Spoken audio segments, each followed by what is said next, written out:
been forever, even though I think that's, biggest group of people I've been around since, obviously.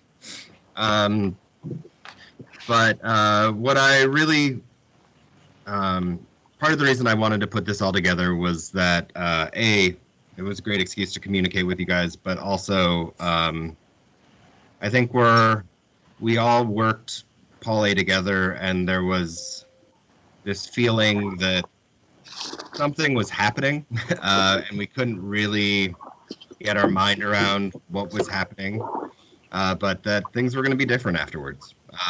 And obviously, clearly, they are very different for all of us. Um, and while I've been doing these talks with our producers and doing sort of vineyard tours, I thought what I really thought would be interesting was kind of chatting with you about where you are, what obviously has changed for you personally, as well to really think about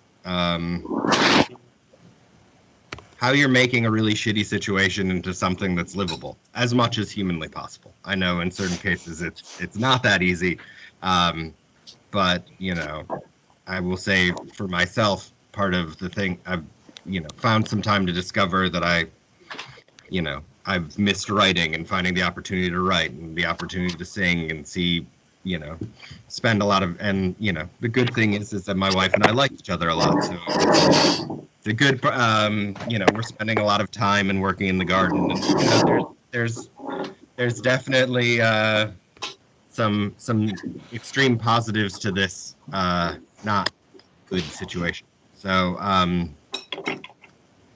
thank you first and foremost for coming.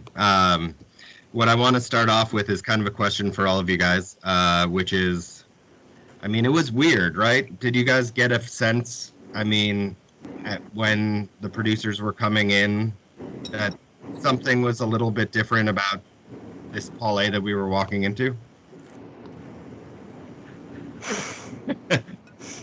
Totally. Thank you. It was such a mix of like, I've never had more anxiety about how to say hello to people in my life, because some people were the elbow, some people were the fist, some people were the full-on shake, 1 kiss, 2 kiss, 3 kiss options, all across the board, and everyone was offended when you misstepped as though you were supposed to know what the language was. It was like meeting all these Burgundians for the first time. It was awful. It was great, but it was awful. I think the first event we did, seeing Jeff Taylor's face there, was at Del Posto, and they had Corona pasta as one of the courses for the private dining menu. And when David Gordon asked the person in charge, "Why would you put Corona pasta on right now?" they were like, "Yeah, you didn't tell us to change it." And walked out of the room and just start elbowing and fist pumping, and like Raj said, do you kiss? Do you not? Do you like? Some people were all in, some people were all out. It was very, very, very bizarre. Yeah, it's interesting. Americans have a great confidence that everything is going to be okay, and I've never seen quite an experience of that like Paul A. It's like, well, things are going to not be so great next week, but they're okay right now. So let's have a run at it. Yeah, no, I remember. I remember having a talk with Jean-Marie Fourier, and he was like, "Are you following what's happening in Hong Kong?"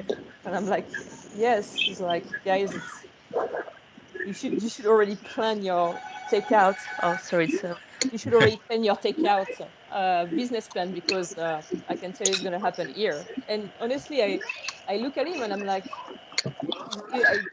it just like struck me as a wow.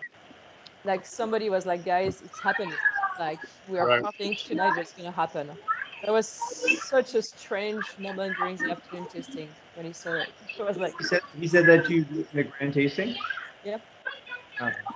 Yeah, I had this actually quick interruption. If everyone can make sure that they mute themselves and turn off their video, that would be great.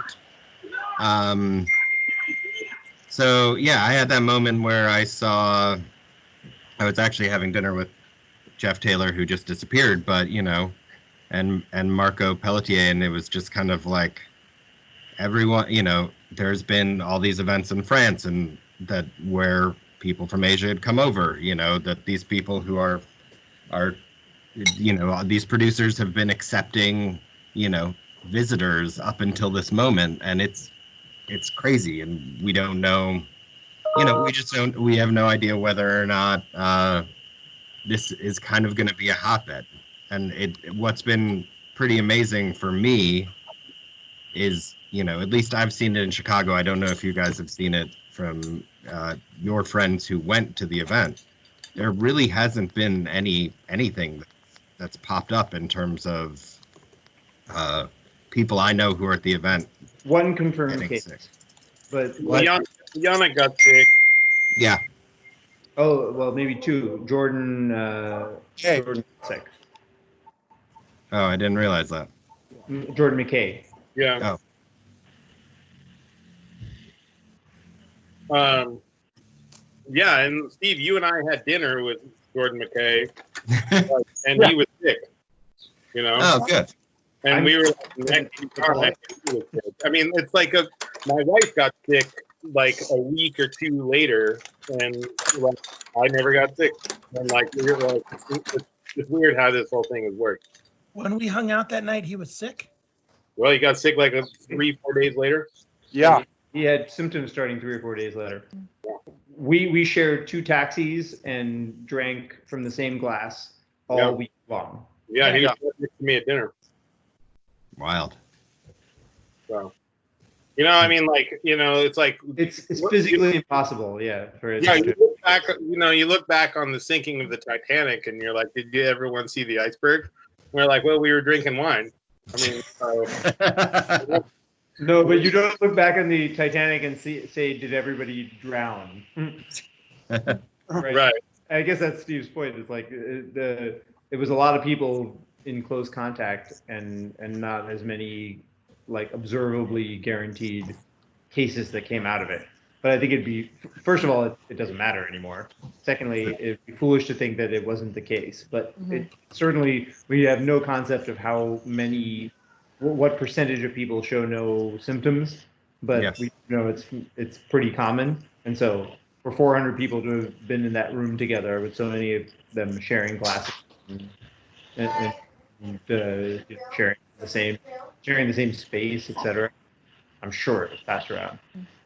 Truly mind-boggling that more people didn't get sick. Yes. That we know of.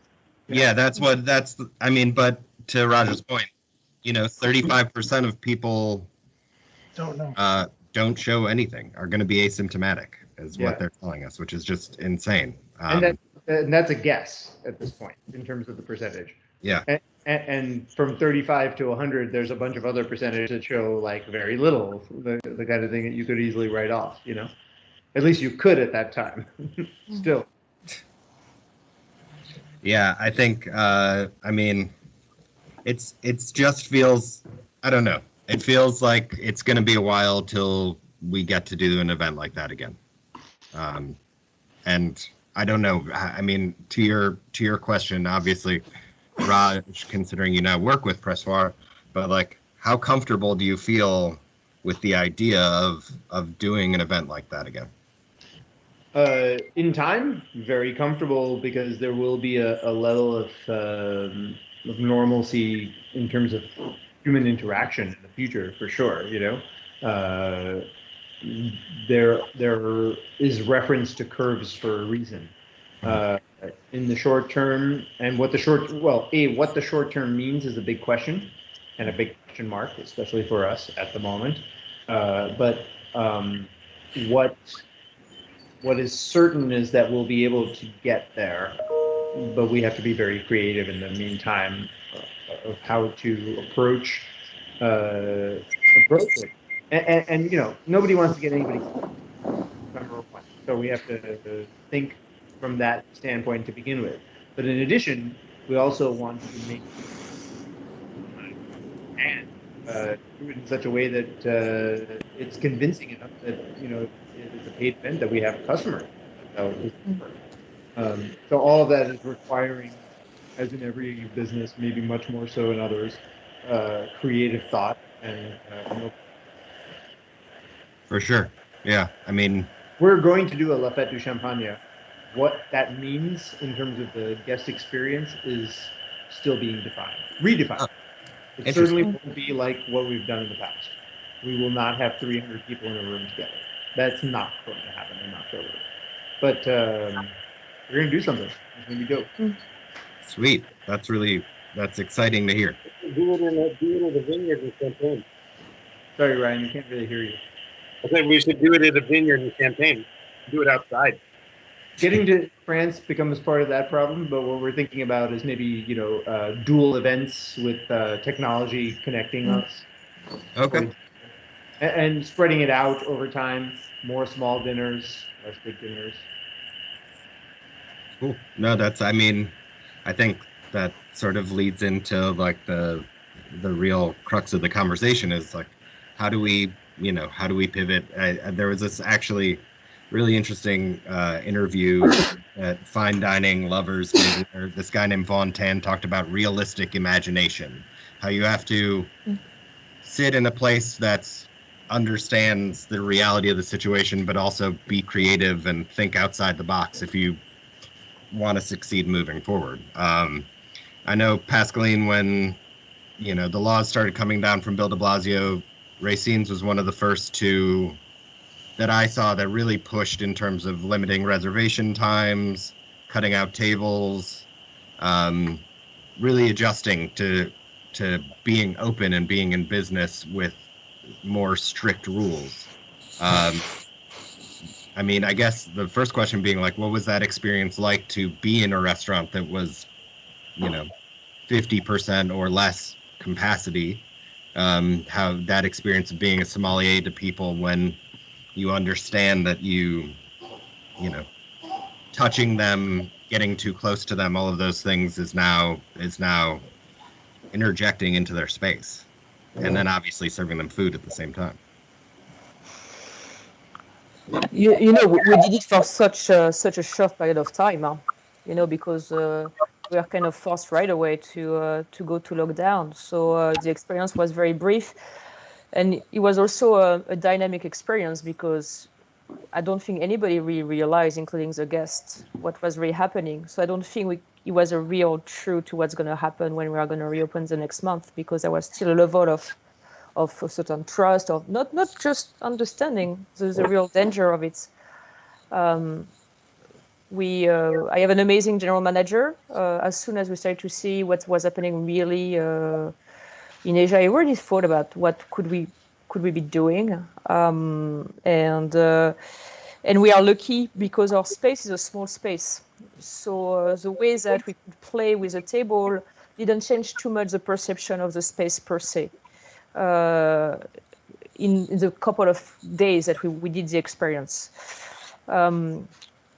The interaction with the guests, the guests wanted us to be by the table.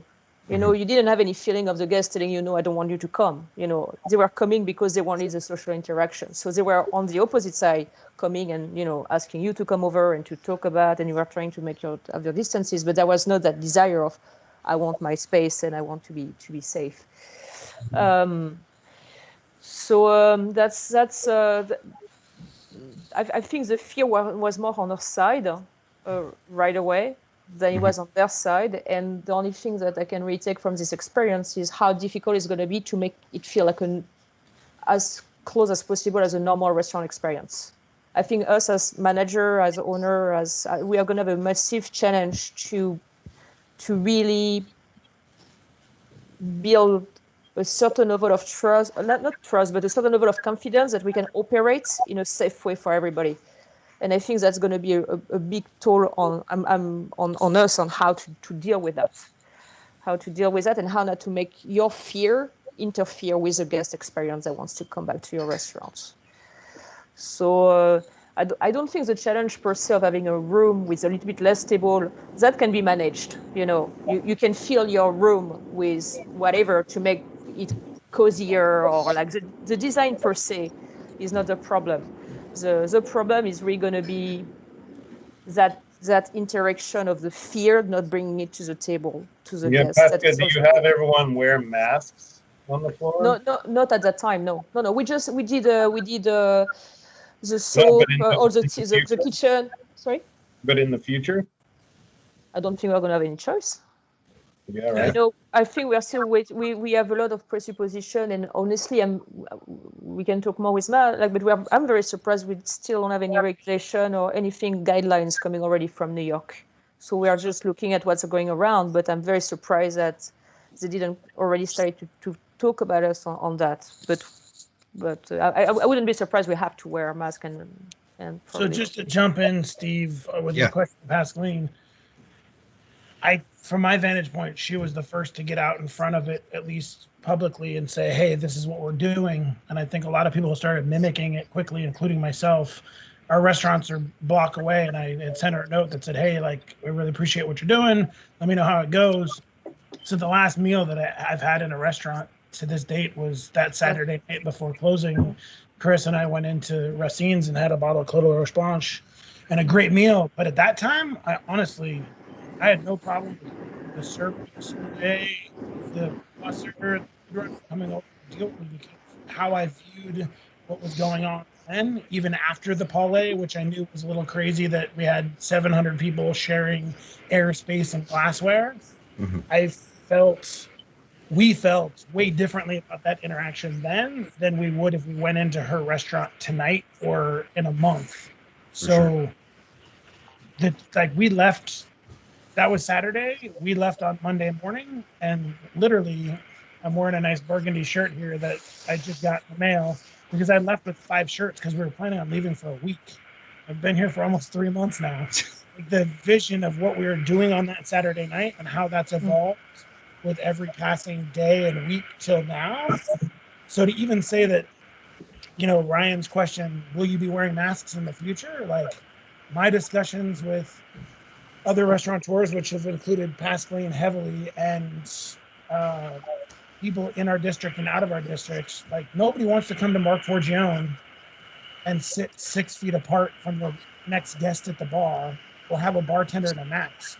At that point, I don't even know if it's worth opening. I don't know if we could ever sustain a business with the amount of income that would be generated by having 6-foot distance between guests. But more importantly, the people who want to come want to high five the bartender and kiss their guests, right? They want to be close. They want to do shots. They want to feel good, share wine. Every time I'm at Racine's, I drink wine from somebody else's bottle and share my bottle with somebody else. So for that not to be an option in the new world, I don't think it is. I mean, I can't speak for Pascaline. I don't think masks is an answer, whether it's government regulated or not. Yeah, I think the interesting thing is that and then I obviously I want to ask Josh about this because Josh is legally allowed to open his restaurant right now. But I think that this is, in this idea of how people are going to respond and react and also allow themselves to look at a new reality where I can eat the food in Mark Forgione and I can and drink wine and eat the food at Racine, but at the same time, when I'm not eating, I'm going to now be comfortable wearing a mask. And I think that that's going to be, I think we're going to learn really quickly that that's going to be a part of our reality. So I think it'll be interesting to see how we adjust from our end as wine people, restaurateurs, salespeople, that that extra touch, that extra part of the industry that we loved and were close with is definitely going to have to look different. It definitely does. And like Raj said before everybody else came on, Raj and Ryan are in a good position to not have to be worrying about what that looks like, because however you slice it or dice it, no matter what your expectations or how optimistic you are, the reality is our people, meaning everybody in this group, they go out for socialization, to feel connected to a different group, to share and interact with other people, whether it's wine, food, conversation, or everything in between, to try to minimize that or put restrictions on that, I think isn't what people want. If if we right now said the virus was gone, everybody would run out to their favorite place and hug their favorite bartender or server and rip corks and spray champagne all over the place and dance till the sun came up, because that's what everybody really wants. So sterilizing everything and masking everything and distancing everything, even if the food's is good, it's just not what people really go out for, right? Like we're selling chickens tonight, and we will sell a bunch of them. We'll make a bit of money, not make, but we'll generate a little bit of money. But the people who come are like, God, I really want to just sit at the. Sorry guys, someone's not muted. If you can make sure you are, there was apparently a plane flying overhead or something. I just think that that's a situation where you can't replicate it, you can't fake it, you can't. There's no way to do it without just doing it. And until that's possible, like we're all, meaning the restaurant operators, are in a world of trouble, because Ryan's business model is good right now. Raj's is probably more difficult than Ryan's, but still different than a restaurant business. For sure. Josh, what's it like being in a place where things are allowed to be open?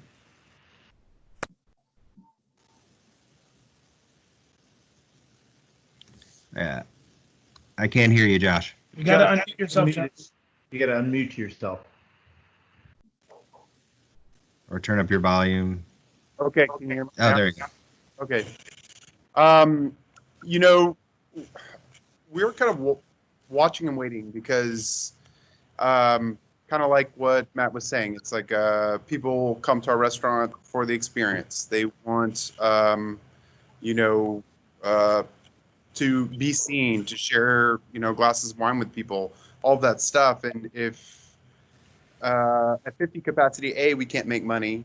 And B, it's just kind of going to be a strange restaurant. So we're just kind of holding tight because we can't, A, afford to shut down again if there is a spike, or if we're under 50% capacity. And B, it's just kind of like we want it to be like it was. And so we're just kind of waiting to see what happens, if that makes sense. I can't just open the doors at 50% capacity to try to limp along and maybe break even, or we'll just be bleeding money, if that makes sense. It's dire straight. Down here, they opened up retail sales for restaurants, which has been interesting. But we might pivot in that way. We've done some retail days and been selling some wine to private clients and things of that nature. But at this point, it's just kind of watching to see what happens with opening it up. And patios are kind of full, but sitting 6 feet apart in a dining room is the standard at this point in time down. Okay. How is your staff is reacting? Like how is your team is because one of the big things that we have here, like also, is feeling about the guest and our team. So it's a big responsibility again to make sure that we are getting everybody back right as safely as possible.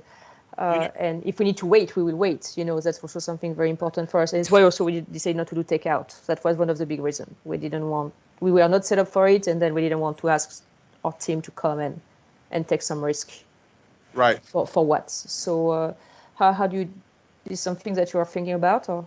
Well, I mean, we've done lots of feeler emails to the team. We did a GoFundMe. I've done some checks and different things of that nature. And with the federal extra $600 a week, everybody seems to be very comfortable and just kind of like, we're bored. We want to come back to work. But at this point in time, I've only had a couple of staff members that are like, I'm very nervous and worried. But I think down here in Texas, people are a little bit, it wasn't like New York. Right. There's a lot of discussion about that too. Like, I think that the trauma of New York is not the trauma of the rest of the United States. And so I think we probably have a different point of view on it than people in different parts of the country. I mean, for like 2 weeks, there was 900 people a night dying in this city, like, so people are very cautious here. Also, in terms of the staff. Oh, sorry. You were frozen. I thought you finished. In terms of the staff, like $600 a week is a living wage probably in a lot of parts of Texas. You cannot, if I made $600 a week times 4, I couldn't afford my lifestyle. Just buy if I were on food stamps and I didn't have to go to the green market to buy Well, you have a very expensive lifestyle. Fair enough. Just drinking from my cellar and food stamps for vegetables, like that's not enough money to live on in New York City to pay the rent. Right. So I think that's the bigger issue here, is that the federal aid is helpful to communities outside of New York City. The rest of New York State is probably okay. Restaurant workers can probably afford to live, to survive, if not live well. In New York, their actual existence is in question because of the current situation. Correct. But to Ryan's point, being in another red state and far from the trauma, what I find here is that people aren't connected to the tragedy, so therefore it doesn't exist to them. So like for New Yorkers who knew Floyd Cardoz, whomever, the hundreds of other people that are tied to the restaurant and food world that had somebody that perished or even was very sick, it's so much more serious to see somebody perish too early. Whereas here, you can talk to people who like think it's a complete hoax because they don't even know a single person who's ever had it. So it's a completely different dynamic. Yet my sister runs a restaurant here and she has people on her staff who are like, don't want to come in at all. They're scared. But I have people in New York on a call yesterday. I've got a dozen people on my staff that just want to come in just to get out of just out of their tiny apartment and get back to doing something. They want to do it safely. They definitely want social distancing and to wear masks, but they want to come into the restaurant. They're happy to clean, and these are people who usually make really good money. To Raj's point, $1,000 a week between the two, whatever, for most places outside of New York is enough to just want to stay home and kick it in your backyard and play with your dogs. Whereas in New York City, that might not be enough for people to make ends meet, and they might want to come into work just to try to make more money because times are tough there. Sure. But so kind of pushing in that direction, as you said, you moved down to Charleston for what you thought was a week and now is 3 months. What perspective does that give you looking back at New York right now? Like, how are you feeling about New York being almost, in Corona time, almost like an outsider? 3 months feels like a second, and it also feels like 10 years at this point. Yeah, man, I don't. It's a weird place to be. Having, we talk about that meal at Racine's a lot. That was like so normal to us, even though there was a pandemic clearly closing in. So then to come down back on that, the one thing that I just really, from a distance, hurt for is my staff and what Pascaline and I have been working on with the other restaurateurs in our district is being able not only to stay in business for ourselves, which is a low priority, but staying in business so that we can provide for the tens or dozens or in some cases hundreds of employees that don't have access to government assistance in some cases because of their status in this country, or it's not enough even with the $1,000 a week or whatever the case may be. So I've been working very hard from a distance and staying very connected and working with people there, so it's kept me very connected. But at the same time, like, I haven't been in my own restaurant in 3 months. I did a Zoom call yesterday for the first time with my staff and had 2 members in the restaurant, and I like sunk a little bit because it was like, wow, like there's somebody sitting in my restaurant in an empty place that hasn't been used in 3 months. So it's wild. There's no two ways about that. But I do think based on what we were just talking about, markets like Josh's and Charleston will rebound much quicker than New York because there was so much less devastation here. And even if this continues and gets worse in some places, or there are spikes, it's still not just because of the density of population. There's just never going to be Yeah, not too bad. Charleston that there was in New York. Could be worse. People here, if my sister opened a restaurant tonight, she'd be packed. But Hold most on of one the- second. Hey, if everyone can make sure that their volume's off and their video is off as well, they're muting themselves. Sorry, just because we're getting a little bit of feedback from backup volume. But Jeremy just- Spencer looking at you. it's different in the suburbs. Is basically, or not suburbs, but not in New York City. Is all I'm trying to make the point of. Josh will have an easier time reopening whenever the time is right. But down here, even with that thirst to go out, most responsible restaurateurs, Leon's and that whole group is not open. Mhm. Chubby Fish, all the good restaurants are like Josh. They're holding back because even though they're allowed to open here, just putting their staff, to Pascaline's point, in potential harm is not worth it. And down here is different laws than New York, so people have no liability, and they still don't want to do it because people care about their teams. So you don't want to reopen. If you've seen the studies out of China with the recirculated air, right? What Ryan said earlier, like the idea of being outside, being on a boat, being in a vineyard, being on a patio is so much safer than being with any recycled air, period. And I think most people understand that. So like you can serve outside when the weather's nice. There's lots of ways to start to do things and try to get back to normalcy. But in New York, it's like what Josh and the people in Charleston are going through times 200. So to be from a distance, I guess my biggest point is like just sorrow.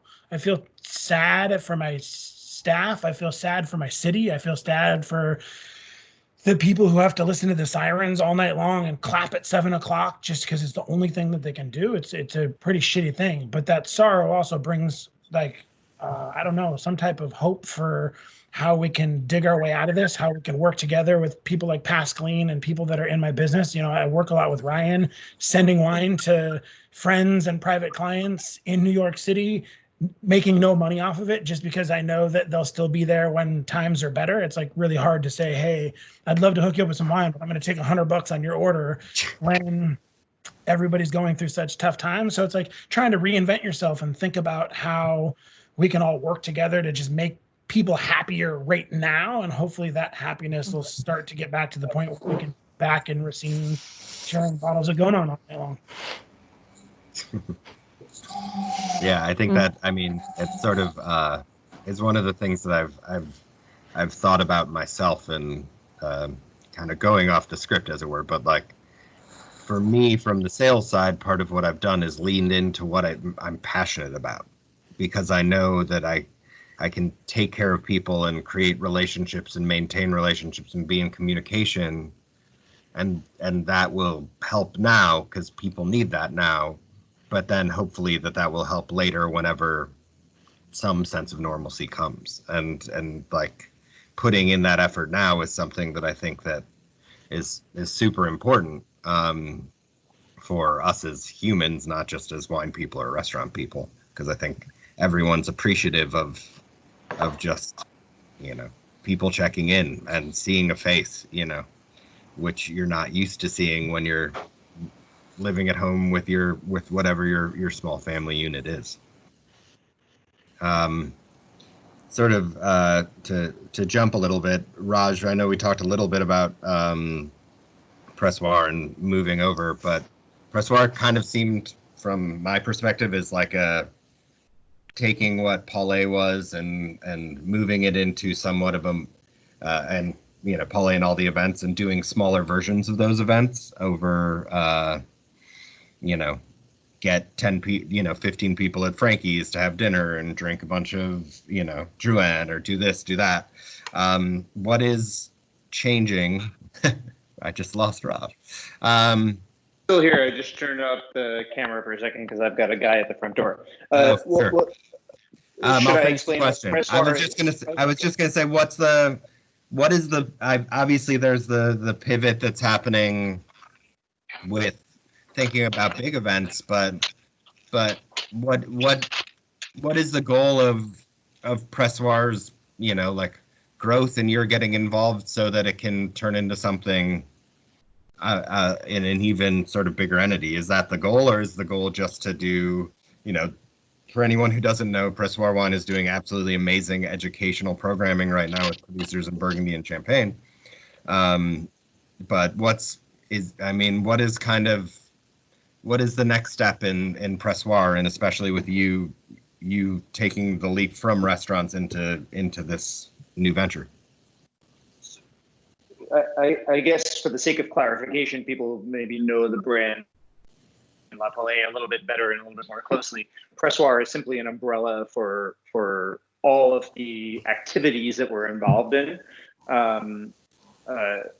which is 3 festivals, wine festivals, La Fête du Champagne, La Palais, and La Table, which was canceled this year, very, very sadly, but it just was truly to conceive of pulling it off, and sure enough, it would have been impossible to have anybody travel here.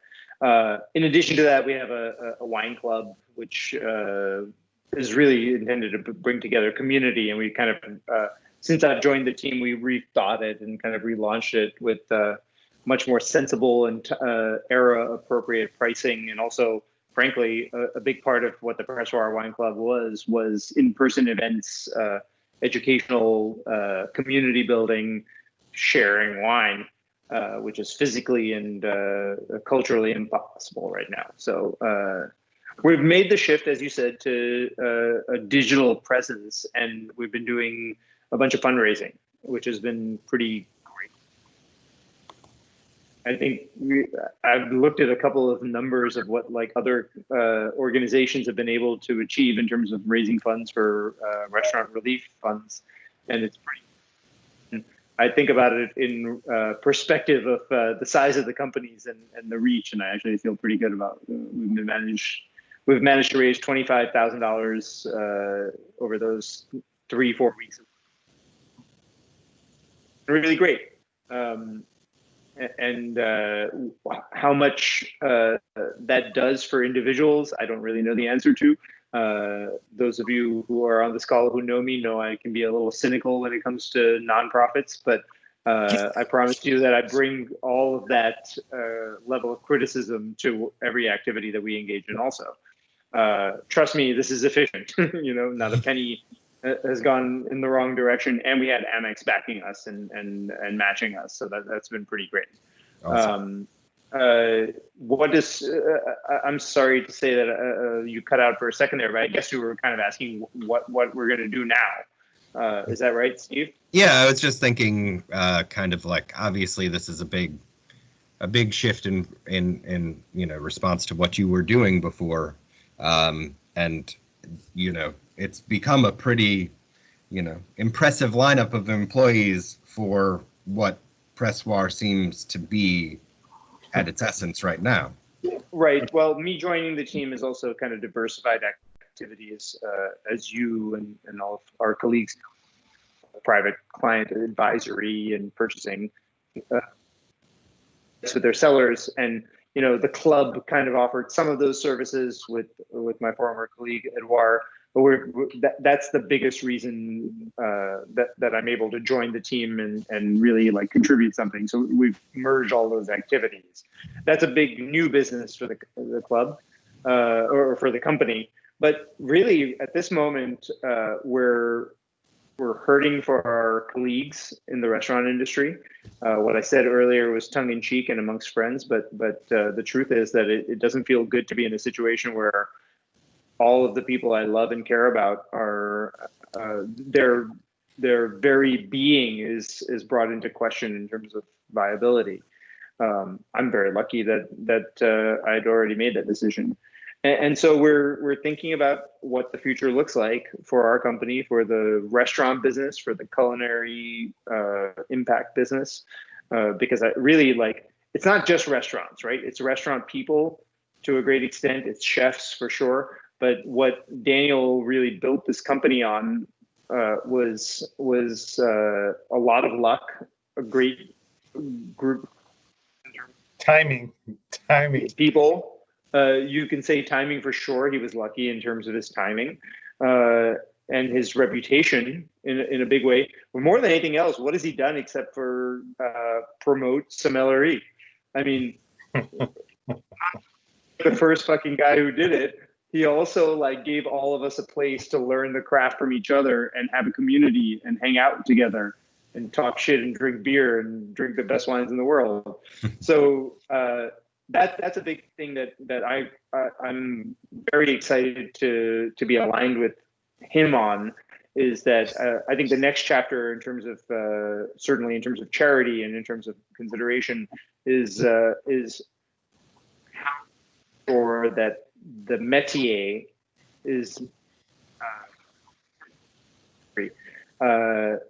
I was chatting with Ryan as we sunbathed earlier on Jonas's back porch, as I am here in Brooklyn, about how I knew I had to get out of the restaurant business when he told me one day not that long ago, actually, Matt, in your restaurant, that I worked all the time. I think you said too much.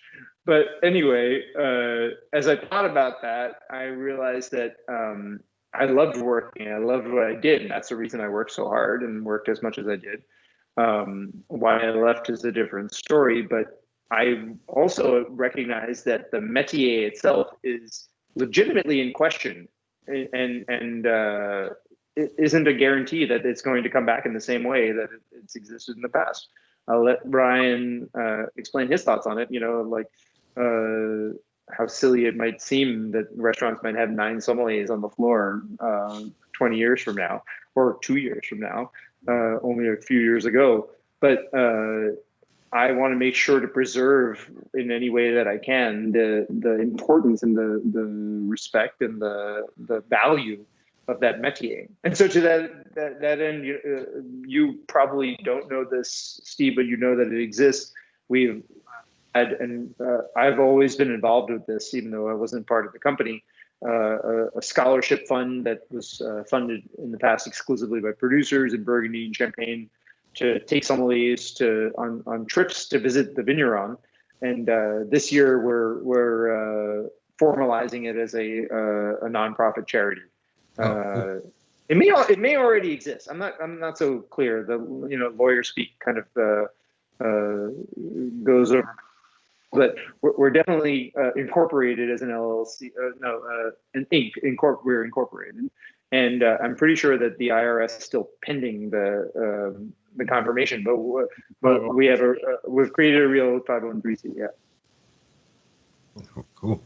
That's something I really want to pivot towards, because there's going to be a lot of out-of-work sommeliers, some of whom will probably not be able to go back to the kinds of roles that they had. And this is another problem that maybe everybody in this call can complain about immediately. Ways, our generation had to do more than just open bottles of wine.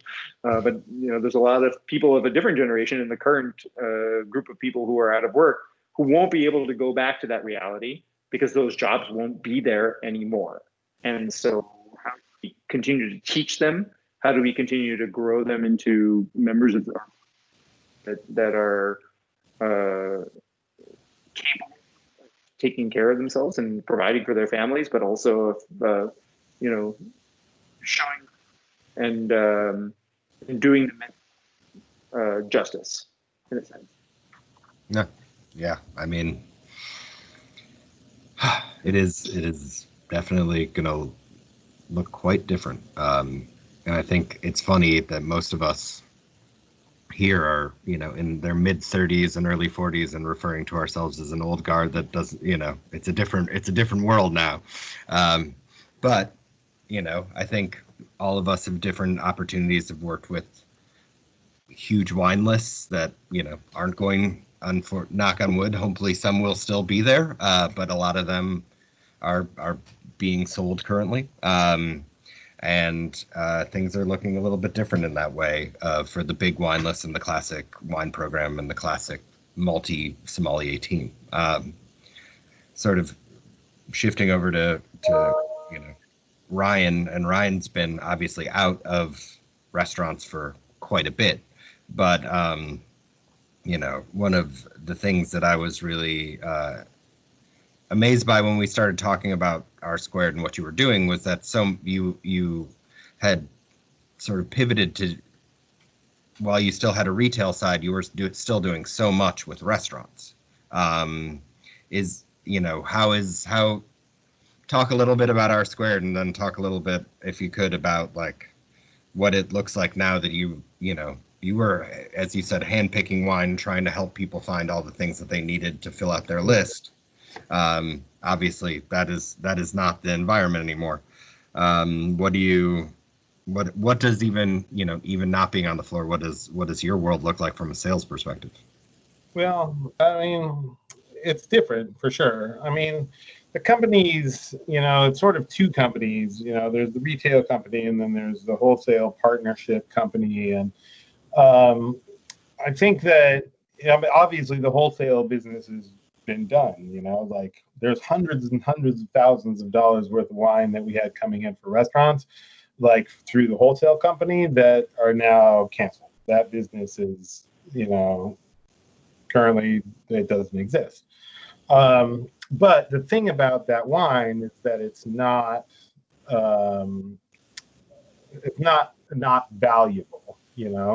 Like people still want that wine. It's just that the way that it's sold is a different thing, and the general public's desire for some wines are different than sommeliers' desires for some wines. So we spent 5 years, working with private collectors and wholesale partners and stuff, and buying wine for restaurants, for specific sommeliers, that, all of a sudden I've got hundreds of thousands of dollars worth of wine coming in for those sommeliers, and there's no place to sell them.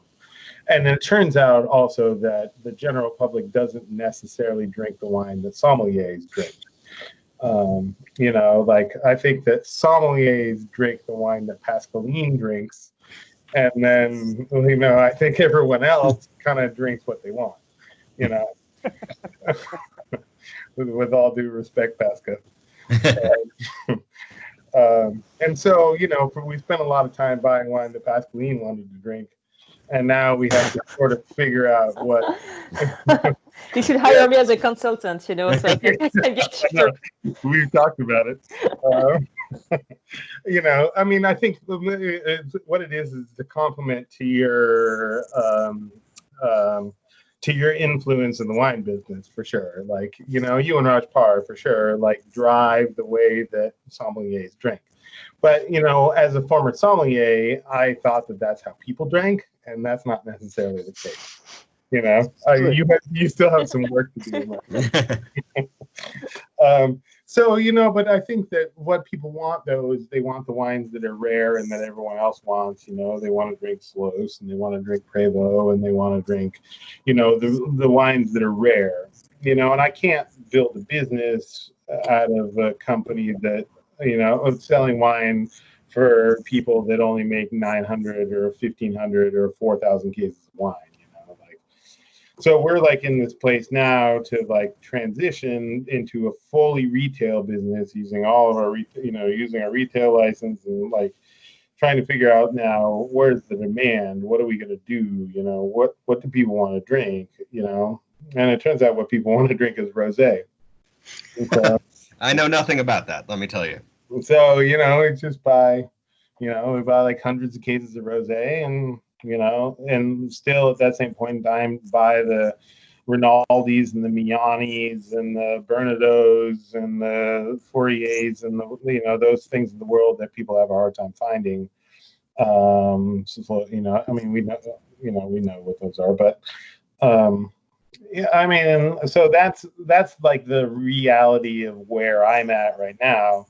I mean, the transition between what you guys, I'm not used to, but what Pasca and Matt and Raj, what you guys did until recently, and to what I've been doing now is 5 years ago I left, and so the transition was jarring 5 years ago, and now I've been working from home for 5 years, so I put a shirt on for this call. Thank you. Yeah. I asked Ryan's advice in the first week of lockdown, and I was like, "So, tell me about sweatpants. How does this work?" My advice is get dressed every day. It's harder than it sounds sometimes. Yeah, for sure. So I mean, I don't know, like it's certainly a dynamic that we're trying to navigate as well. And like every day is kind of a different thing. Like I run a retail business right now. I run a retail internet wine shop, and that's all of our sales are that. So the things that I have to worry about is where I can and cannot ship wine in the United States. When I have to pay taxes to buy stuff wholesale, like do I have to drive to DC to pay import taxes? Like, where are my boats? Like those are the things that I'm really like. And then retail customers are really impatient and problematic. I'd much rather deal with you guys because you're professionals, like my wine gets here when it gets here. But if I tell somebody 3 bottles of Valentini Chiaroscuro and I'm like, they're going to be there Wednesday, and then customs holds them for 2 days longer, I got people like canceling orders and yelling at me and being like, I'll never buy wine from you again. And like, That might be actually me. yeah, everybody. And like, you know what? Like, I don't care. Like, you know what? Go ahead and buy Valentini Chiaroscuro for somewhere else. Sure, you can find it. So. Have you had to shift the model? Because like obviously it's built on you every month sending a list to your original subscribers or what have you. But Are you finding yourself having to do more day-to-day, person-to-person sales now? Yeah, it's so much more. I mean, like, so we send an offer out every week. We're doing it all through the website. Like, it's like we only send it. We thought it was kind of myopic to like, we always had a couple of different mailing lists, and so we haven't even maybe to our detriment, like even sent it to any sommelier since March. And we listed all of our wine on Wine Searcher, which we never did before, which has been both positive and negative. And so, I mean, it's like basically I've got an ocean of wine, and like every day it adds more. We have more and more that we had allocated to restaurants or that we now have to buy through the wholesale business, and I mean the retail business. And now like we've got so much wine, and we're selling enough to pay ourselves salaries and to do okay. Like I'm not complaining at all. One of the things about a quarantine is that people are very thirsty, so we've been selling a lot of wine. Matt, thank you for that, and Raj as well. But like, so what it's done is just like forced us to like pivot and try to figure out what people want to drink rather than sommeliers, and like how do we buy wine now? Like, tariffs are another problem too because they exist still. Prices in Europe are good right now for things like Burgundy that is not commodity Burgundy, or Rhone that's not commodity Rhone, but it's still 25% tariffs, and like what is that's kind of a depressive factor in the wine business. So I mean, I don't know. I mean, I feel like we're just kind of flying by the seat of our pants and seeing what works. Am I allowed to swear on here, Steve? Please do. Fuck tariffs. Yeah, it's a terrible idea. Fuck tariffs. Fuck tariffs. But bravo to the world economy actually responding to the reality of today's situation, unlike the American economy, because wine prices in Europe, even for commodity wines, Ryan, have gone down. I've seen Rousseau prices I haven't seen in like 7 years. Clap is very cheap. Like Rhone wine, some like that middle line that's not like Dauphiné and DRC, like DRC or Rousseau Rumier is cheaper than it was for current release from brokers for sure. I'm starting to see lower prices. Yeah, but you still are paying 25%, Right. Yeah, everyone's eating a little bit to keep it somewhat in line. But that's I'd amazing. also like to say that I didn't know what Chenin Blanc was until I saw Pascaline's Instagram feed for the first time. To piggyback Ryan's point, thank you. You've opened a whole new world for me. Yeah, Pascaline. 100%. Yeah, Matt Conway, you'd still be drinking, I don't know, whatever the fuck it was, beer. Wait for the Chenin- wait for the next move, guys. Yeah, Next- That's my bagpipe. The next It- move. Is there Chenin? I know I said this in the story today, but I know did Bloomer Creek make a Chenin from what they planted for you in the Finger Lakes? So what they planted is just to build up a nursery because there was just very few plants. So yes, I tasted the first. They made half a liter last year, from the very first. It's not a lot of vine, but they tasted like Shona. Yeah, Wait, yeah. did you say a half a liter? Oh yeah, but liter, it was so small. It was the first crop, like the first A half a fruit. liter of wine. How is Yeah, it was a very special tasting, but no, it's How do you press it? they pressed it on a very small, tiny, Like this? press, baby one. I The drink a half juicer. liter before breakfast these days. in a sock? In They a pressed sock. it from a sock. So yeah, it's going to be sometimes, but there is, the vine survived. So I think one of the big stuff is just to see if it's workable. Like all of us right now, I think we need to make some tests to see where we're going on into the business can survive. We're on survival mode, so yeah, we're gonna take some time, but it's around. It's around. How is you're releasing? Is this the second or third vintage of Chapika? Fourth. Jesus. My God, yeah, we are. Yeah, but it's just before we go on that, I just wanted to. I had a thought that I would like to share about all of you guys, more like going back to restaurants, but Please. because it's something we discussed also with the team and the GM, my GM Jared, before we closed, and there is something also that's going to have to change in a certain way. It's the what Jared, my GM, called the rules of dining. I think if we're going to have to face in the next 6 to 12 months decrease in capacity for all of us, I think the way that we our relationship with our guests is going to be even more on a trust. And we can't operate a restaurant if a guest come and stay for 5 hours and spend $15 on 2 glasses of wine. We can't operate a restaurant on normal time if our 6 stop cancel at 7 and doesn't call us, and we have to call them and we can rebook the table. We can't operate a restaurant if everybody just want to come between 7 and 8, and that's pretty much it, and they don't want it. And that's already very complicated when we have 100% full capacity, and we are not, highly on demand with a long waiting list.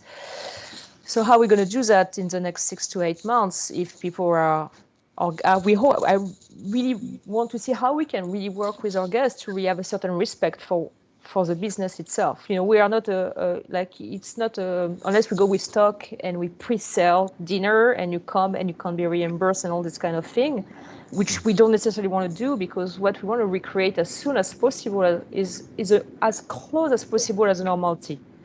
And what was something that was taken out of the conversation we have is like, we are not just feeding people, we are entertaining people. We are also part of the entertainment business. We're here for the whole experience. In an entertainment business, we're one of the few entertainment business where, with a few rare exception of restaurant, you don't buy a ticket in advance and you don't show up for the show, too bad. You paid for it and you can resell your tickets.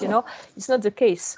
So there will be something to do, and how to do that in a way that we are not necessarily putting more constraint on our guests, which was necessarily what we want, but reintegrate rules of hospitality on our side and on our guest side. So you don't cancel your 6 stop at 8 when I already can only sit 35 people in my restaurant. Because if it's happening, it's just going to be possible. So there's something like that I think it's a great experience. It's a great moment, I think, for us to have even more this interaction. We are talking about our community and our guests, but I think we should all talk about that as restaurateurs. So yeah, we need to help each other to make sure that people understand what that really means to run that restaurant when you want the experience. We are just not coming just to eat.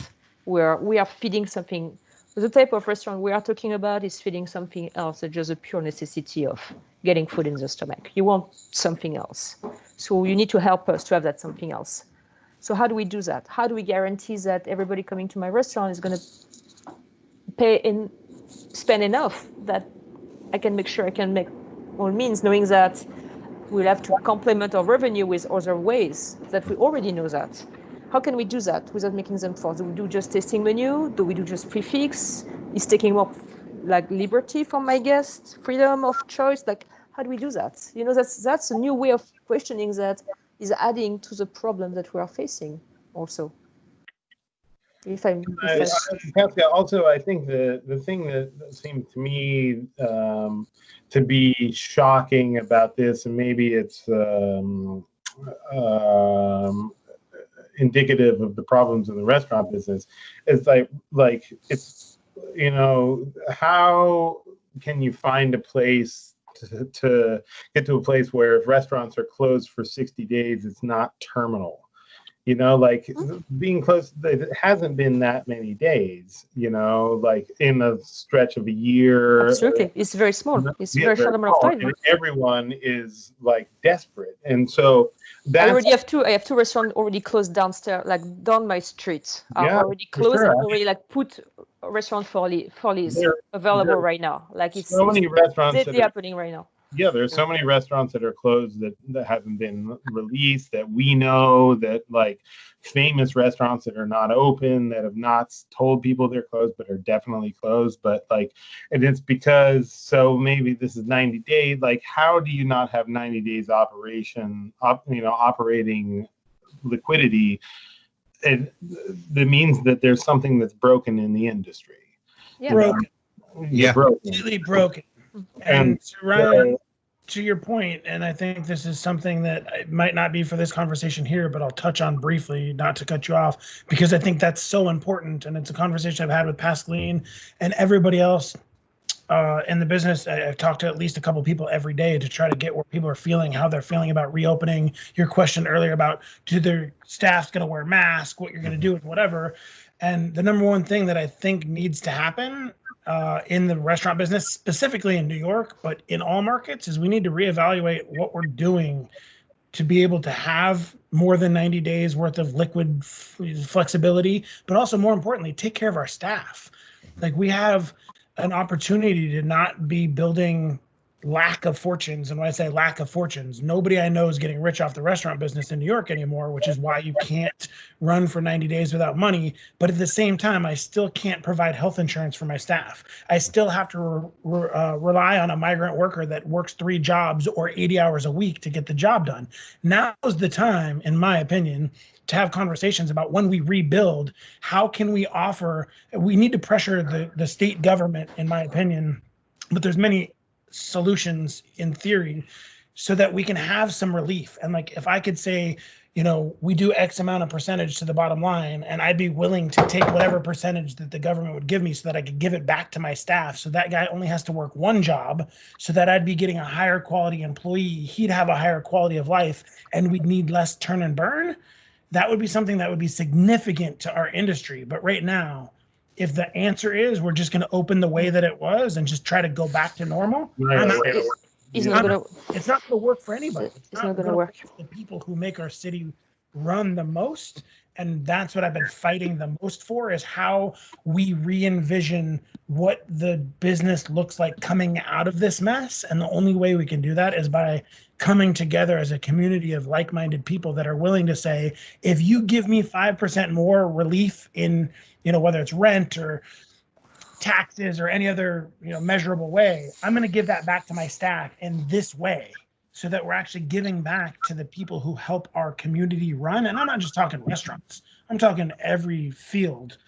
So from your perspective, you feel that looks like a commercial rent cap? Again, I don't know the exact answer, and I've been working with a lot of people in state legislature to get their ideas on it. But the reality is what it's going to take, regardless of what the end result is me and Pascaline and Carmelini and everybody who has these restaurants to say, we'd rather not reopen than open with the same way that it was. The Dynex group, they're going to have to say, we're not going to do this anymore because, from the 90s till now, and Ryan and everybody on this call knows this better than anybody, the profits have shrunk every year, whether it's rising wages or rent, labor, cost of goods, shipping. I mean, there was a point in time where every wine company started charging $7 just to deliver wine, even if you were buying a $20,000 order. Like, everybody's tacking it onto the restaurant business. And at the end of the day, what did that do? Owners were still making little amounts of money where they might have been making more before, but the hourly and tipped employee was suffering the most. And we can't re-envision a success to come out of this without trying to change that broken system. Because if we can take care of the people that actually do the hard labor, which I'm not saying people at the top don't work hard, it's just different types of work.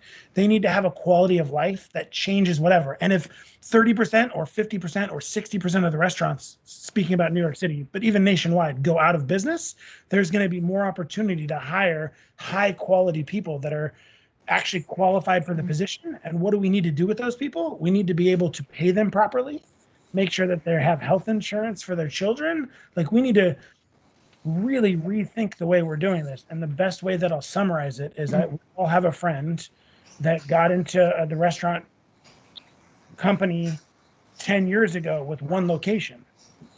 And now, 10 years later, that restaurant group has restaurants in 3 states, including hotels, and is a $100 million company. And when the shit hit the fan, they fired 1,300 people and 100 plus managers. And as an executive level management, he got an extra half week's pay and insurance through the end of the month, and they cut him loose. And he said to me, now imagine if you weren't hospitality, but you were a vacuum cleaner salesman or a travel agent or whatever, and you started at the ground floor of a $100 million company 10 years ago, and you built from nothing a $100 million company representing 30% of the revenue for the entire company. And a little pandemic, not little, sorry, that's not the way to work. A pandemic comes your way, a little catastrophe in the scheme of like an asteroid didn't take out New York City, and you get cut loose with no savings, no stock options, no 401k, no health insurance for the rest of the year. That is really wild if you think about it. So going back to what Raj said earlier about the business is sick.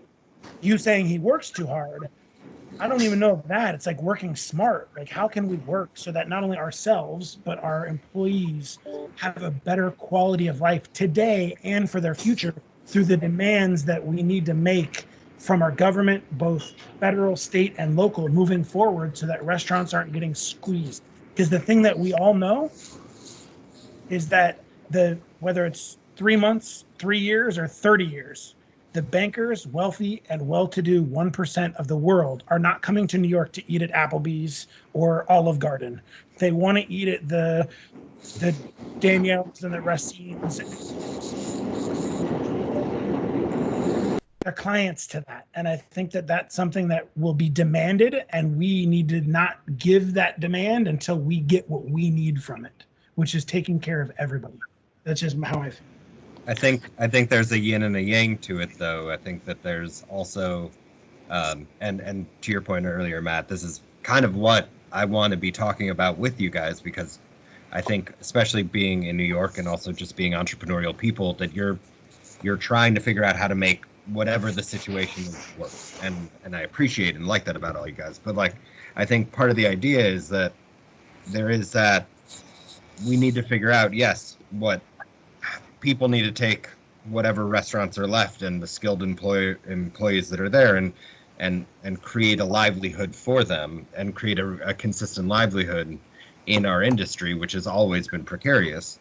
But at the same time, what do we need to change on our end? You know, one of the things I've seen here is that, you know, even to restaurants like Alinea are doing, you know, $50, $40 a person takeout dinners right now. Like, I think people are going to be used to, or will want an option to go to a great place and get a get a very solid meal that doesn't break the bank, and maybe buy a nice bottle of wine so that they can continue to go out. Does that make sense? And I think we're going to have to offer different options to restaurants are going to have to offer different options and probably give in what that looks like. Well, what it's coming up against now, sorry, Pascal, interrupting you a little bit, but what it comes up against now is like you'll see state by state about people's comfort with risk and death. You know, like there's, you know, all of the people. That's what has been a shocking thing, is like, and about the trauma in the city, is that all of us are probably not super comfortable with how many people have died in New York City, but there's a lot of other people in the United States that are totally comfortable with how many people that have died that they don't know. Like if you see just people being out and going to restaurants and going to bars and all that kind of thing. And so, like, it depends on whether or not all those people get sick, you know, like those people don't get sick and it turns out that it's a density thing or a New York City thing, and, you know, or maybe we were just like on the vanguard, you know, I think that means different things for restaurants than if it turns out that basically what we went through is what everyone is just about to go through, you know, like, because this thing hasn't gone away. It's just that everybody's been sick of it, you know, and it's been people have decided, you know, I'm going to go out. I'm going to go to the beach. The weather's nice. I'm going to go to the park, you know. So, sorry, Pascal, to interrupt you, but, you know, I think that was the thing that... No, but it's absolutely true. I think there is so many different realities right now in this country about what we are facing. But at the end, to go back to what Matt is saying about restaurant in general, that I think we also don't pay the price for what we eat. You know, one of the problem is we have been where we been squeezing, because a lot of our operational costs have been really creeping up, and you really try to get smarter and smarter in terms of making sure you're not spending money wrongly. But we all know that there is, maybe not for a certain type of wine that we are lucky to be able to price up, or buying wine a certain way that we find the next big gem or the next big star, and so we can buy it at a reasonable price, or we go through alternative markets and all that. But regarding the food, we all know that there is a limit where people can go above. But that limit at one point needs to be reached, because if you, once again, I can only talk about the experience downtown Manhattan or even like maybe uptown, but it's a luxury to be able to eat quality product prepared in a certain way in that part of the city of Manhattan. It would be a very different story if I was operating a restaurant in my neighborhood in Harlem. But will people come to my restaurant in Harlem? Probably not. You know, a certain type of crowd may not make the trip to go there. And then we need to face the truth of what does really the operational cost of where do we make the money, how do we make the money, and a certain quality of food at some price. And that is also a bigger question that we are going to have to face in the future. And it's exactly what you're talking about with Alinea. But are we going to have to compromise in the quality of food we're going to serve to our guests? Or we do have to be smart and just decide, you know what, we're not going to serve this kind of cut of meat or this kind of fish because it's going to go to above a certain price point. So we are going to just work with bluefish and carrot or whatever, things that are less costly. So it's going to be even more creative. But it's really about that. It's about how much can I really make through that without having to squeeze my margin up to almost nothing.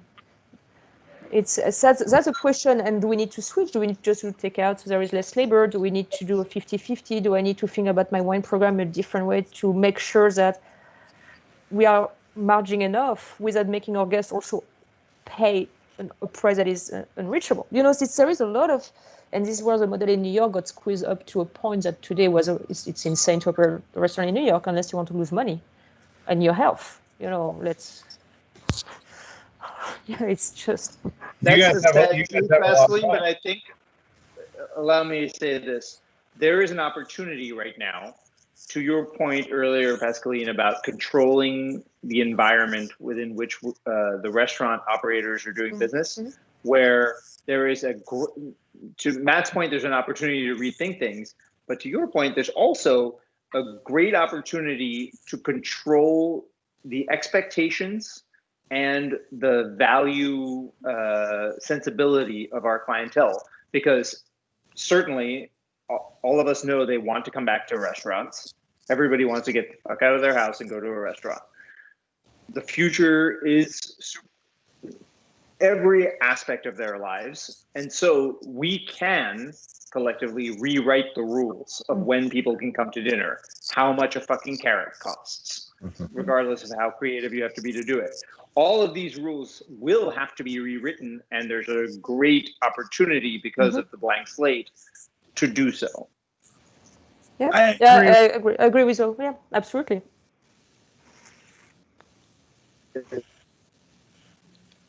Sorry, we lost you for a second, Raj. I'm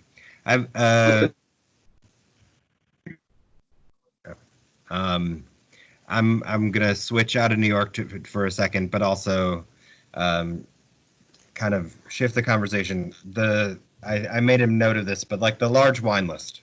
Obviously, Racine's had one, Danielle had one, Tribeca Grill. You're playing with a ton of wine. Obviously, both you and Matt, Josh. I think we're in a position where the relationship to how wine is perceived by the guests, how we present it, how we have the opportunity to have multiple sommeliers on the floor and people that we're training is all looking a little bit different right now. And I guess starting with Josh, who is, has moved to a new area, trying to create a new sort of wine environment in San Antonio versus what, in respect to what he saw in San Francisco and what we're seeing in both in Chicago and in New York.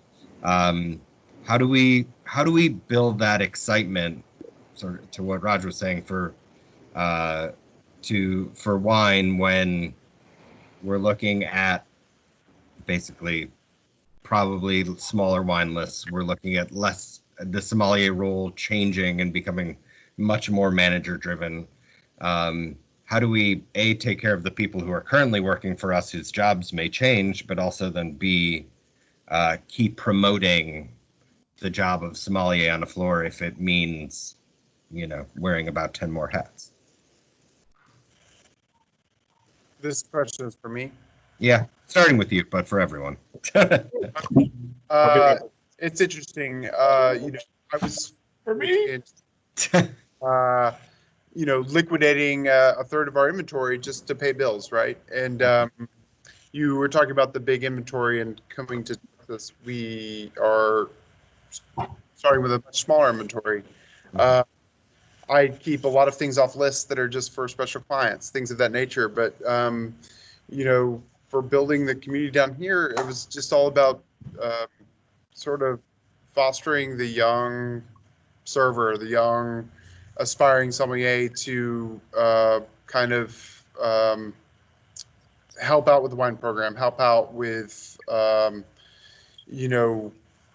managing the inventories to kind of build a culture of education and things of that nature. It was tough kind of coming in and being the only person, but I feel like, I don't know, since we've been open for 2 years, we have a lot of people on staff that have gone and got certifications and done all these things and help out and come to all the tastings and things of that nature. I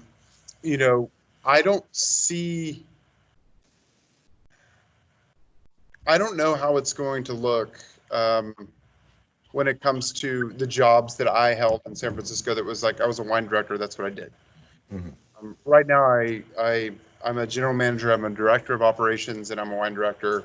And I've got a team of really passionate wine people that help me to execute that so that I can do payroll, operations, all those different things. It's a different dynamic than I've ever been in. And before we entered this pandemic, we were going to open 2 more restaurants and different concepts. And the way we looked at that is like, hey, this server that was coming in and on their day off to help me with inventory is going to be the next, manager, wine director at this new restaurant. And yeah, there's a lot of hats being worn, and it's New York and San Francisco are completely different markets to the rest of the United States. When it comes to, hey, you're in charge of the wine program, that's all you do. It's a different dynamic. And I miss San Francisco in those roles, and I didn't know how good I had them until coming. You know what I mean? It's just kind of like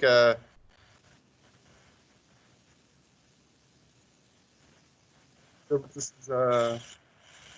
tough, and you have to kind of pivot, keep going, push through, then also kind of understand why you got in it, what you're passionate about, what you're excited about, and like definitely the people that are on my team that are passionate about wine keeps me going, if that makes sense, as the next sort of guard, if that makes sense. But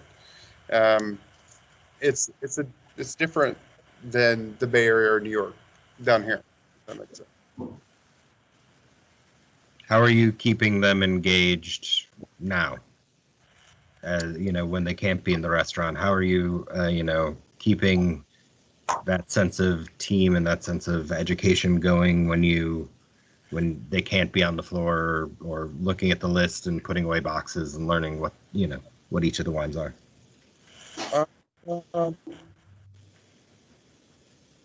Honestly, me personally, I've kind of gone into this sort of checked out other place right now, concentrating on family and building fences and kind of doing my own thing, and it's in kind of therapeutic in its own way. This whole thing has been a little bit, intense, if that makes sense. We did the retail thing. We've done these different waves of, okay, we have to let go of our entire staff of 60. Okay, now we need to liquidate inventory. Okay, now we need to do this to a point where I'm kind of like I just need to kind of step away for a second. And I definitely touch base with some of my key team members and kind of continue to talk to people. But it's been a bit of stepping away to kind of, I don't know, have some time. If that makes sense. No, I mean, but as you said, you're about to have a kid, so that's that is obviously top of the mind. Pasca and Matt, like, how are you interacting with the people who kind of look up to you from a wine perspective? How are you helping? Is that a focus to help keep them engaged right now, or is it more of the personal, I just am taking care of you as a person sentiment?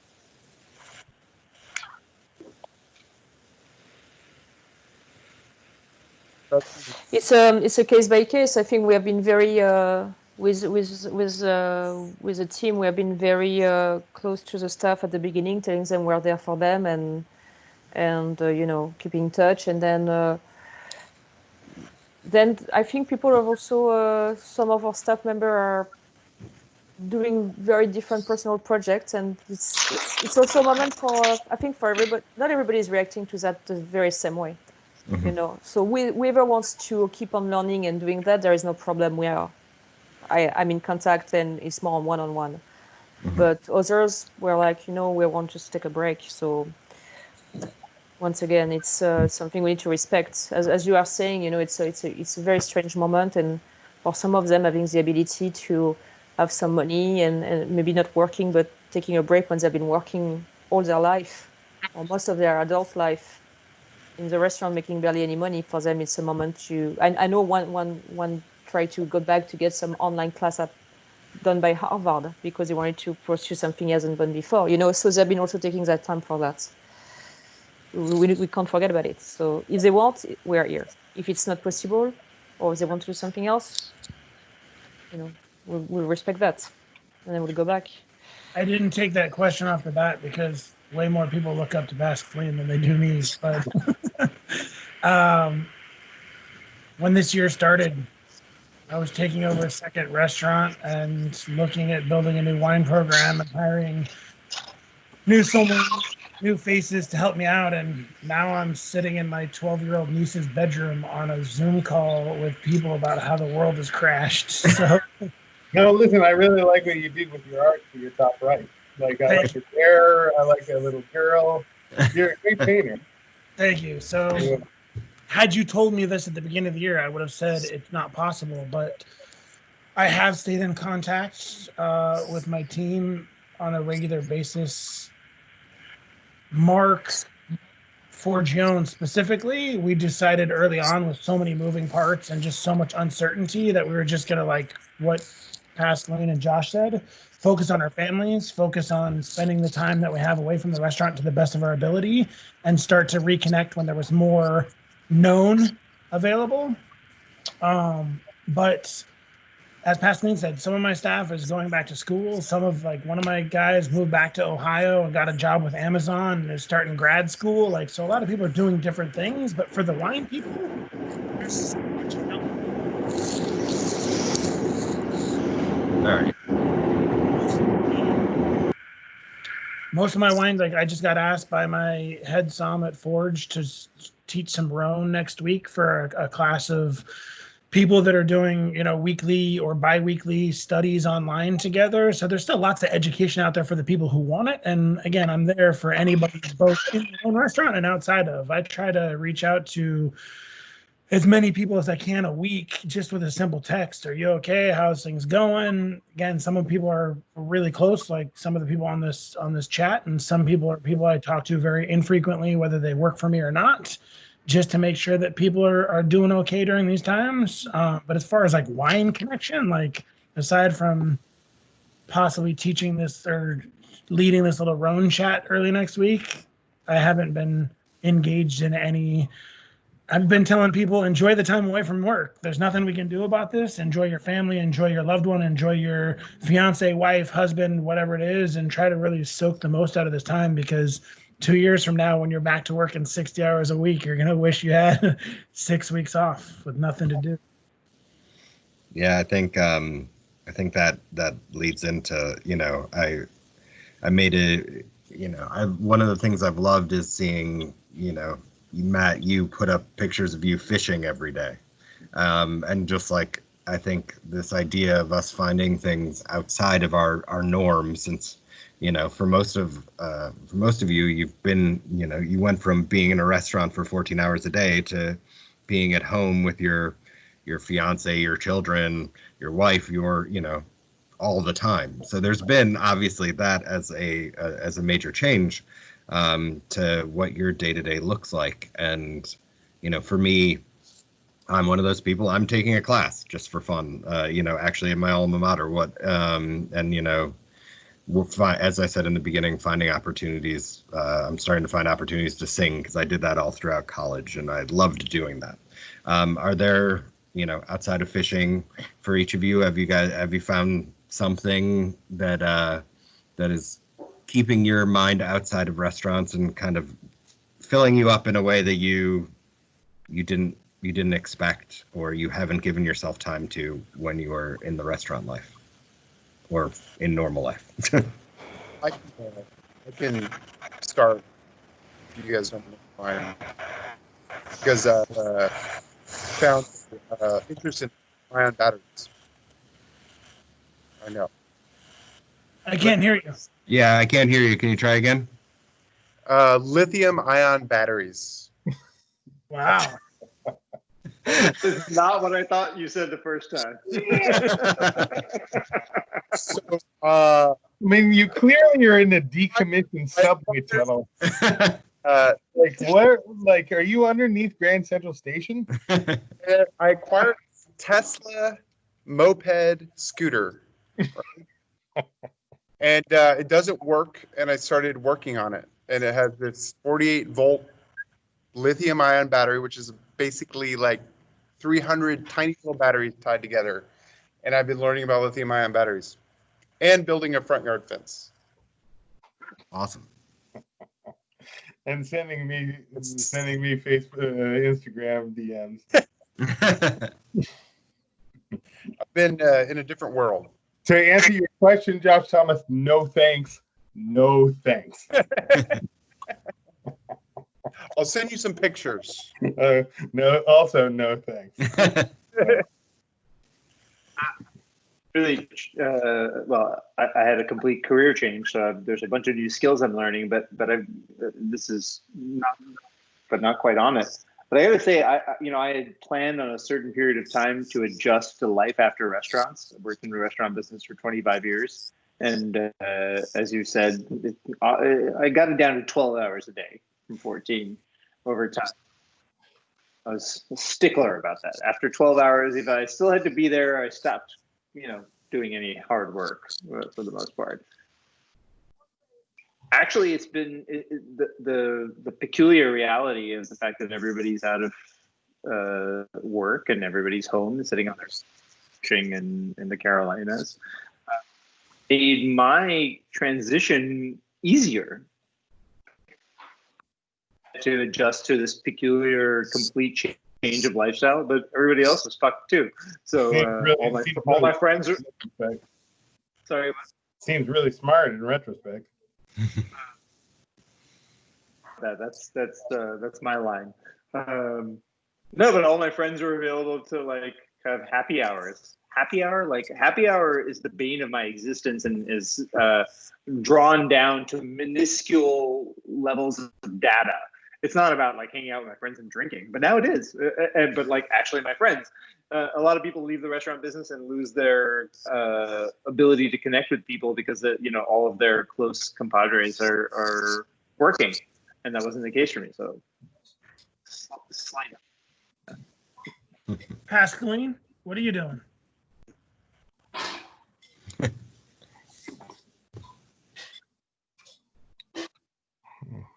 Oh, muted. I keep, because there is a subway, so you can hear the subway. I started my book. I started to write, so I'm on it. Voilà. But I've been spending a lot of time home. I was realizing that I was supposed to go to Europe 5 times between April and June. The last 3 years, I've been just insane traveling, and I've been writing more and more and doing more and more projects. And you got caught up in that, in fact, very easily, and you don't realize. And you learn to say no to a lot of projects, but there's things that are really, really interesting. And I was just more and more committed to go to France. So I have to admit, not taking a plane for the last 3 months, I've been a big one, and I've been just reading again. And finally, the contract should arrive tomorrow. So I'm on a deadline for the book now. So writing. Oh wow! Congratulations! That's fantastic.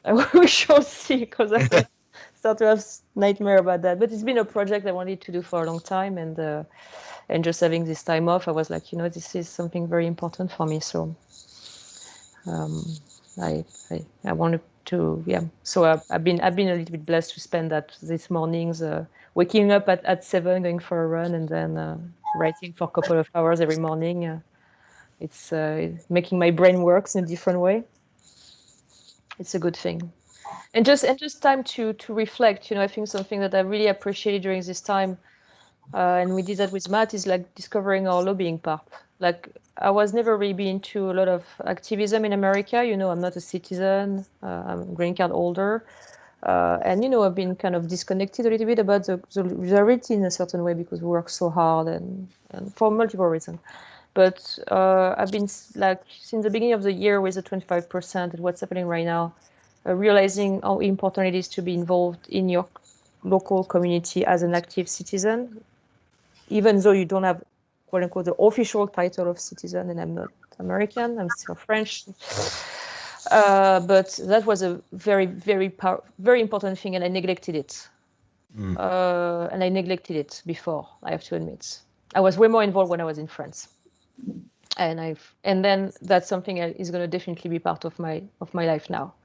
It's more a political commitment, because it's so needed right now, and it's so fulfilling also at the same time. It's going to be a pain, as we can have seen with Matt, and listening to all this town hall and and going and sending all these emails and getting like empty, shallow answer. And you're like, seriously, are we talking about that? No, please, you need to sign that bill. But Isn't Pascaline the patron saint of lost causes? sorry. But isn't Pascaline the patron saint of lost causes? Probably. Yeah, go politics. Let's go on riot on the street. You know, we feel like but no, that's been has been something I have to say. Out of all the difficult time of this pandemic, that has been something that really was an important stimulation for me to realize that was so needed. So yeah, lobbying. It's important, and it's fulfilling when you start to see things that are moving through. You know that you can have an action as a citizen, and that's very important. Amazing. So I've been doing a very serious thing, and you know, it's like. So nothing has changed. You're just not in a restaurant. You're still working 14 hours a day, is what you're saying. Yeah, kind of, right.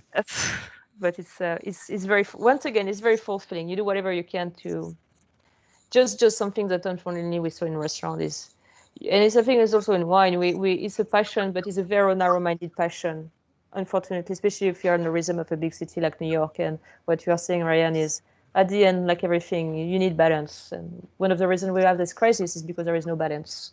No balance in our economy, no balance in the way the system works, no balance between a relationship with whatever nature and environment causes that virus. There is a lack of balance. And so it's too easy to get caught on something and just to forget about the bigger picture. And suddenly now we are back to that. So that's Michael, I've said, you and I have talked a lot about this, Pascal, over the years, about how hard I think you work, and but also how important that work is to what all of us do. But my goal is to sit on the beach with you and drink a bottle of champagne at some point in time.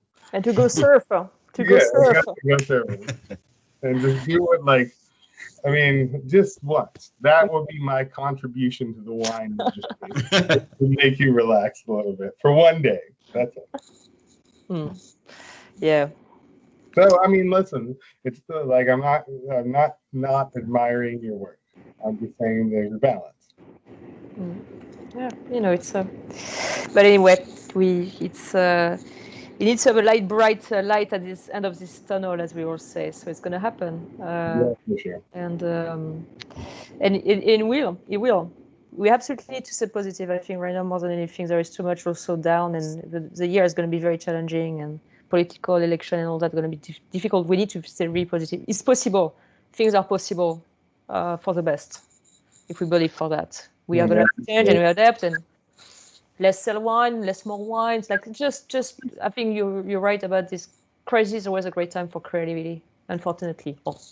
So more than ever, we need to believe that we can make things different, and people are ready for the change.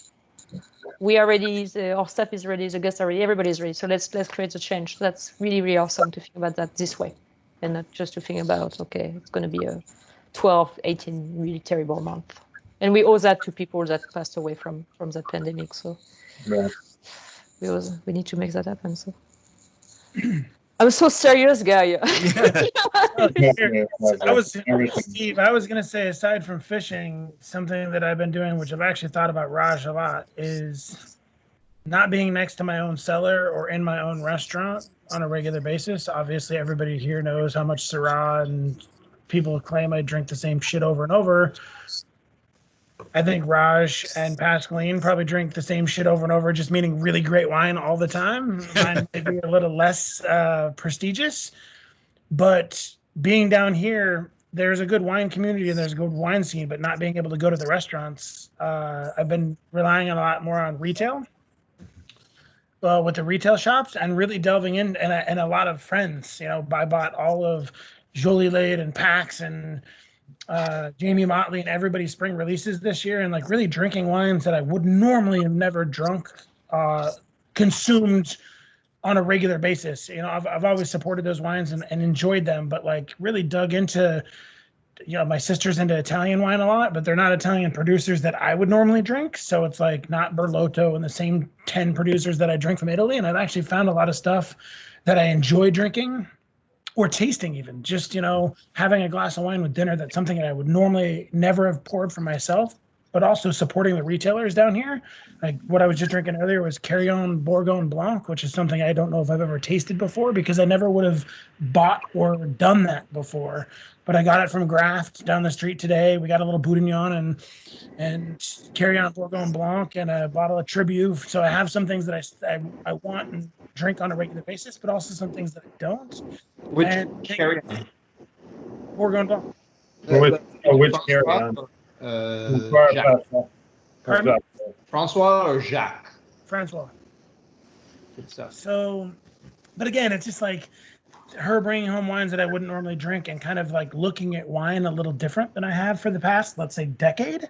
And again, when I'm doing this, I wonder to myself, Raj can't be sitting in his wherever he's been drinking, Burgundy from the, great vintages of the 60s, 70s, and maybe even later anymore. So like, Mona.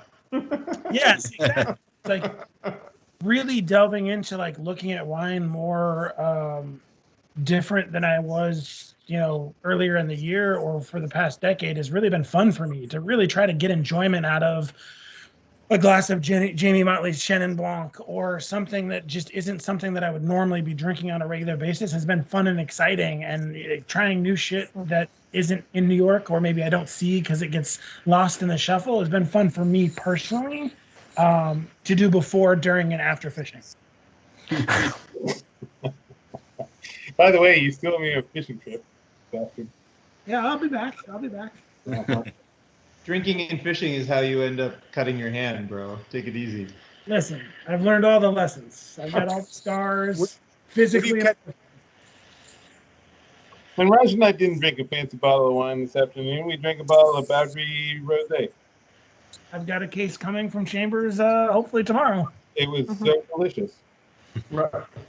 Ryan, we also drank a 1971 Barbera. Capilano Barbera, but like no big deal. that doesn't Wasn't that good, Raj. I don't know if it was fancy or not. I didn't pay for it. I think it was 78. 78, that's it. It was a gift from Daniel Jonas. The Daniel's watching. Thank you, Daniel. Well, It's so good to see you guys. I gotta run. Thank you very much for your time. I can't wait to see you in reality. Exactly. Lots of hugs. yeah. So Well, nice to see you, Pascal, Josh Thomas. Raj, the pressure is on you. You need to organize a fête du champagne so we can all sit together. It's hard. Promise you it's happening. I know. What it'll look like exactly, it's still coming together, but I'm telling you, in the vineyard in the Aube. Yes. Vineyard in the Aube. Yeah. nah, let's not get out of hand here. Man. Bon, but thanks for having us. Oh, such a pleasure to see everyone. Thank you so much. And, All right, nice to see you guys.